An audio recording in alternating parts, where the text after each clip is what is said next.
Oke, baik, kita sekarang sudah bersama dengan Mas Gali. Tadi Mas Gali datang ke sini langsung gini, aduh deja vu ya, dulu sering banget nganter Mbak Asri pas syuting di Trans TV. Yes. Ya. Jadi sering nganter ya? Sering nganter, sering tidur di parkiran juga. Oh, tidur di parkiran.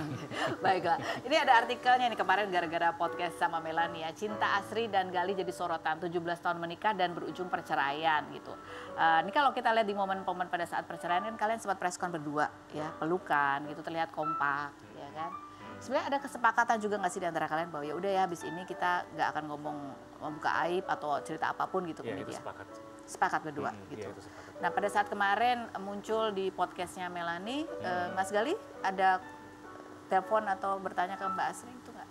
Ya komunikasi aja, cuma ngasih tahu aja nih ada podcast seperti ini. Tapi terus? Mbak Asri ya menjawab sebijaksana dia lah gitu. Jadi ya makanya saya bilang kan saya kesini hari ini kan nggak ingin menyanggah atau berkomen mengenai satupun opini yang ada di podcastnya Mbak Asri ya. Tapi apa yang mau disampaikan tepatnya? Ya saya lebih ingin menunjukkan sikap aja bahwa namanya perceraian itu kan adalah satu mata uang dengan dua sisi yang berbeda. Yang suami ngomong A, istri ngomong Z.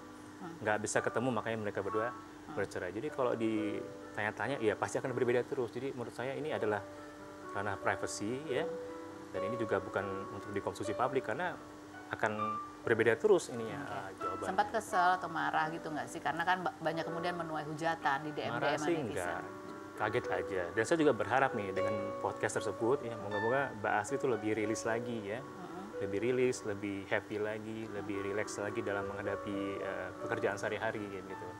Dan juga dengan podcast tersebut saya berharap bahwa kan sempat tuh ada anggapan waktu itu Mbak Asri gencar ceritanya dia sama ada affair sama bule lah di New York Amerika gitu. Saya juga mau klarifikasi lagi nih, itu tidak benar adanya. Mungkin waktu itu memang ada yang meng-capture tuh hanya foto dia sama cowok itu aja, padahal in the real time itu dia tuh sama keluarganya, sama istrinya. Nah, Mas Gali juga kenal sama bule itu? Enggak, saya nggak kenal. Oh, nggak kenal. Saya juga kaget tuh, ini siapa ini gitu. Tapi kan setelah saya cek, saya langsung telepon juga, WhatsApp juga ngobrol. Itu nggak benar. Nggak benar. Jadi hubungan sama Mbak Asri masih baik sampai sekarang? Alhamdulillah masih berkomunikasi. Masih mengucapkan ulang tahun, selamat ulang tahun. Kemarin tanggal 7 kemarin kan baru ulang tahun. Cuma Mbak Asri lagi ada perawatan di Korea. Jadi habis operasi pula berarti ya. Jadi belum bisa jawabnya. Ya gitu. Kemarin juga Mas Gali posting ya mengunjungi makam ayahnya begitu ya, ayah Mas Gali dan mengungkapkan penyesalan karena dalam tulisan ini ringkasannya adalah karena tidak bisa mencontoh atau meneladani almarhum ayahnya yang bisa menjaga keutuhan rumah tangga itu sampai maut memisahkan gitu. Apa sih hal-hal yang setelah dijalani oleh Mas Gali ternyata sulit gitu untuk dicontoh betul-betul dalam sebuah pernikahan. Setelah yang berikut ini jangan kemana-mana, tetap di Rumah.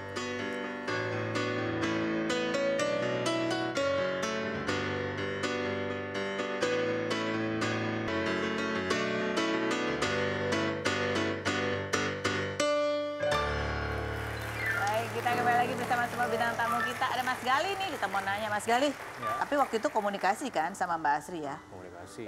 Tapi katanya ada yang nggak tahu Mas Gali itu ngapain aja, nggak kenal gitu. Enggak. Ada nggak sih hal-hal yang orang lain tuh nggak tahu atau Mbak Asri mungkin belum tahu sisi Mas Gali? Ada nggak? Ya pasti saya selalu sama Mbak Asri selalu komunikasi ya.